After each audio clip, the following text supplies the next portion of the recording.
ఆంధ్రప్రదేశ్ మరియు తెలంగాణలోని అభ్యర్థుల కోసం ప్రతిరోజు వచ్చే విద్యా ఉద్యోగ సమాచారానికి సంబంధించిన అప్డేట్స్ని ఇలా మీకు వీడియోస్ రూపంలో అందిస్తుంటా.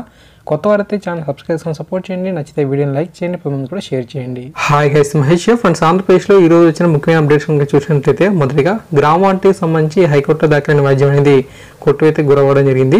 ఓకే, సో గ్రామవాంటి పోస్టు భర్తీకి విధి విధానాలు రూపొందిస్తూ పంచాయతీరాజ్ శాఖ వారు జూన్ 22న జారీ చేసిన జీవో 104ను సవాల్ చేస్తూ రాష్ట్ర యువజన కాంగ్రెస్ అధ్యక్షుడు రాకేష్ రెడ్డి గారు హైకోర్టును అయితే ఆశ్రయించిన విషయం తెలిసిందే. అయితే ఈ యొక్క వ్యాజ్యం ఏదైతే ఉందో ఇది మనకు హైకోర్టు అని కొట్టివేసింది. ఈ యొక్క నియామకాలనే శాస్త్ర నియామకాలు కావని, ఇవి గవర్నమెంట్ మనకు గౌరవ వేతనం రూపంలో ఇస్తుందని చెప్పి కూడా తెలపడం జరిగింది. ఆ తర్వాత రోస్టర్ పాయింట్కి సంబంధించి సర్కార్ అప్డేట్ అయితే ఇచ్చింది. ఆంధ్రప్రదేశ్లో సివిల్ ఏఆర్ విభాగాల్లో పోలీస్ కానిస్టేబుల్, జైలు వార్డర్ల నియామకానికి సంబంధించి ఆ రోస్టర్ పాయింట్లు ఎక్కడి నుంచి ప్రారంభించిన అంశంపై ప్రభుత్వం స్పష్టత ఇవ్వడం జరిగింది. గత నోటిఫికేషన్ ప్రకారం నియామకాలు చేపట్టినప్పుడు జిల్లాల వారీగా ఏ పాయింట్ వద్ద రోస్టర్ అనేది ముగిసిందో అక్కడి నుంచి ఈసారి అంటే 2018 నవంబర్లో విడుదలైన నోటిఫికేషన్ సంబంధించి ప్రారంభించాలని సూచించింది. ఈ మేరకు పోలీస్ నియామక మండలి చైర్మన్ విశ్వజిత్ గారు మనకు పంపించిన ప్రతిపాదన మేరకు హోంశాఖ ముఖ్య కార్యదర్శి ఎం కిషోర్ కుమార్ గారు ఉత్తర్వులు అయితే జారీ చేశారు. అండ్ తర్వాత మనకు గ్రామ మరియు వార్డు సచివాలయ ఉద్యోగాలకు సంబంధించి పరీక్ష కేంద్రాలపై అప్డేట్ అయితే రావడం జరిగింది. సెప్టెంబర్ 1వ తారీఖున మనకు ఎగ్జామ్స్ అయితే కండక్ట్ అనేది చేస్తున్నారు కదా.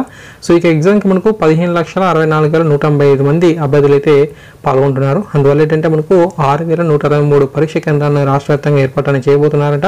సో జిల్లాల వారీగా మనకు ఎన్ని ఉంటున్నాయనే దానిపై కూడా అప్డేట్ అయితే ఉంది. అనంతపురానికి సంబంధించి 771, చిత్తూరు 450, తూర్పుగోదావరి 590, గుంటూరు 415, కృష్ణా 391, కర్నూలు 507, ప్రకాశం 302, నెల్లూరు 617, శ్రీకాకుళం 408, విశాఖపట్నం 522, విజయనగరం 256, పశ్చిమ గోదావరి 620, కడప జిల్లాలో మనకు 314 పరీక్ష కేంద్రాలు అయితే ఉన్నాయన్నమాట. ఓకే, అండ్ తర్వాత మనం చూస్తే ఏపీఎస్సీ కూడా ఇక క్వశ్చన్ పేపర్ రూపొందించడంలో తగు సూచనలు అయితే చేస్తున్నట్లుగా అప్డేట్ అయితే రావడం జరిగింది. అందువల్ల ఏంటంటే మనకు క్వశ్చన్ పేపర్ అనేది కొంచెం క్లిష్టంగా వచ్చే అవకాశం కూడా ఉంది. అండ్ తర్వాత 2 ప్రశ్న పత్రాల్లోనూ ఉత్తీర్ణత సాధించాల్సిందే అని చెప్పి 10వ తరగతికి సంబంధించిన విద్యార్థులకి సంబంధించి అప్డేట్ అయితే రావడం జరిగింది.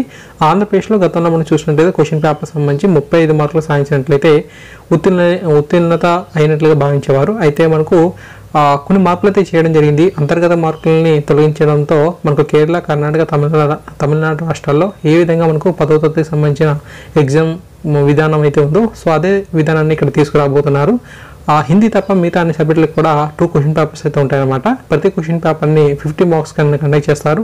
అంటే ఆ యొక్క 50 మార్క్స్ సంబంధించి ఆ పేపర్కి 18 మార్క్స్ అనేది ఖచ్చితంగా ఉత్తీర్ణతని సాధించాలి. ఆ విధంగా 2 క్వశ్చన్ పేపర్స్లో కూడా మనం 18 మార్కులు తెచ్చుకుంటేనే ఆ సబ్జెక్టులో మనం ఉత్తీర్ణత సాధిస్తామని చెప్పి అంటున్నారు. హిందీ తప్ప మిగతా అన్నిటికీ కూడా ఇదే తరహాలో ఉంటుంది. ఓకే, ఈ విధంగా మనకు అప్డేట్స్ అయితే ఆంధ్రప్రదేశ్ నుంచి రావడం జరిగింది. తప్పకుండా ఇక అప్డేట్స్ కనుక మీకు నచ్చినట్లయితే ప్రతి ఒక్కరికి షేర్ అని చేయండి. Thank you.